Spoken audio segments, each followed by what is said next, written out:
Welcome to Not Milk Never Milk. Subscribe if you're lactose intolerant. In this video, I will explain how to make scrambled eggs taste good. First, crack your eggs into a bowl. For truly delicious results, aim for 2 to 3 eggs per person. Add 1 tablespoon of milk or cream for richness, then whisk vigorously until the yolks and whites are fully combined and slightly frothy. This aeration is key for fluffy eggs. Now, let's get cooking.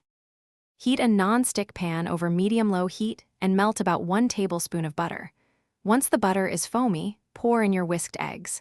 Let them sit undisturbed for about 30 seconds, then gently push the cooked edges towards the center, allowing the uncooked egg to flow underneath.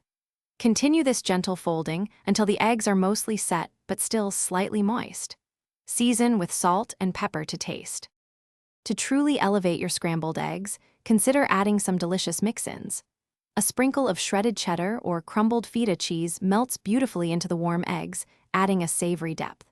Freshly chopped chives or parsley stirred in at the very end provide a burst of fresh flavor and color.